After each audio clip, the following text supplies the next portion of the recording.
This is David with The Verge, and this is Apple's new Mac Pro. After years of seemingly neglecting the professional market, releasing virtually no new high-end hardware, and even making its software more beginner-friendly at the expense of some established features and workflows, the Mac Pro has undergone a huge change. There's a new chassis, and I'll get to that, but ultimately it's what the Mac Pro does that matters. And inside this machine, for the base price of $2,999, is a quad-core 3.7 GHz Intel Xeon E5 processor, along with 12 gigs of RAM, 2 AMD FirePro D300 graphics chips, and 256 gigs of solid-state storage. Our review unit was upgraded to a 3 GHz 8-core processor, 64 gigs of RAM, a 1 TB solid-state drive, and AMD's FirePro D700 GPUs. Add in the 32-inch 4K Sharp display Apple offers and the Apple keyboard and Magic Mouse, and we're using $11,812 of Mac Pro.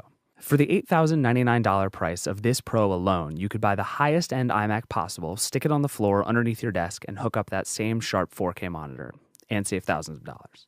The Pro's black case is removable, letting you access a lot of the device's parts. You can swap out the solid-state hard drive, the GPUs, or upgrade the RAM all very easily, but they require seriously specific hardware. It's not nearly as expandable as the last generation Pro either. Apple made Thunderbolt for that. It'll mean a lot of messy desks next to the small tower, but it also makes moving devices and storage around a lot easier in most cases. This machine is clearly and explicitly made for people who work with video for a living. So we gave our Mac Pro to our video team, along with a red Epic camera, just to see how they felt. What they found, basically, was that the Mac Pro is the fastest, most impressive Mac ever.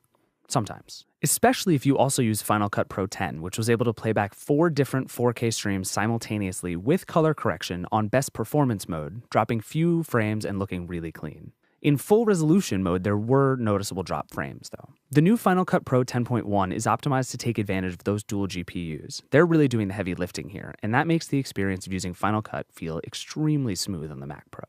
But for our video team, and frankly most video teams, that doesn't really matter. The Verge video crew uses Premiere Pro CC for editing, and in that case what the Mac Pro offers isn't quite so obvious. More than once, a 2010 Mac Pro actually rendered videos faster than the new model, up to 25% faster.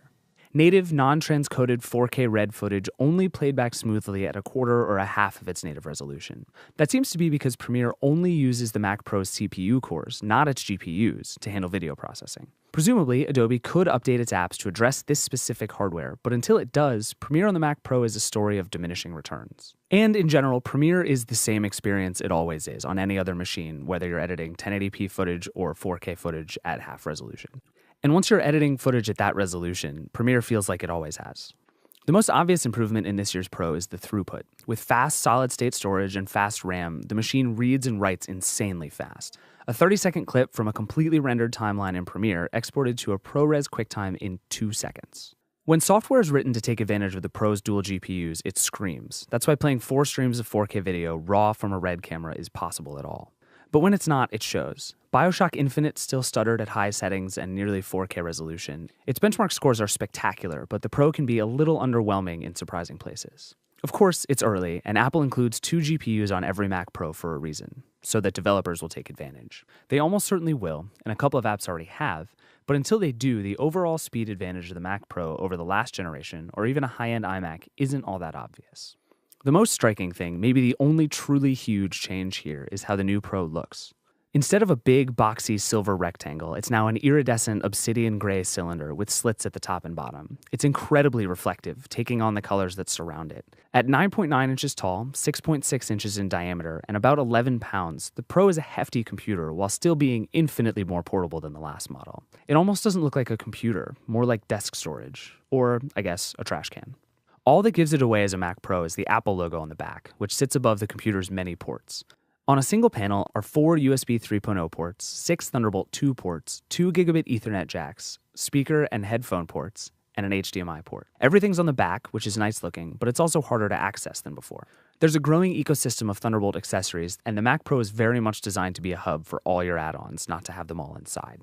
What's inside the Mac Pro is what really counts, but there's no question Apple's done something remarkable here. The new Pro is small and light enough to be really easy to move around. You can fit 4 Mac Pros in the space of one old one, and in many cases, that's really important. It's going to be a lot more friendly to crews that have to constantly move around on sets, or musicians that have to break down and move their rig every single night.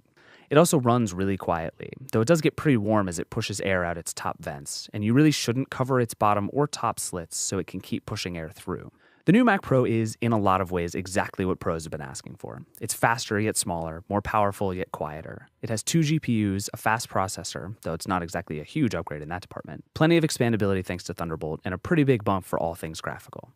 It's the fastest Mac yet in most ways, but it's not yet a revolution or a total game changer for anyone but the most space-conscious of video crews.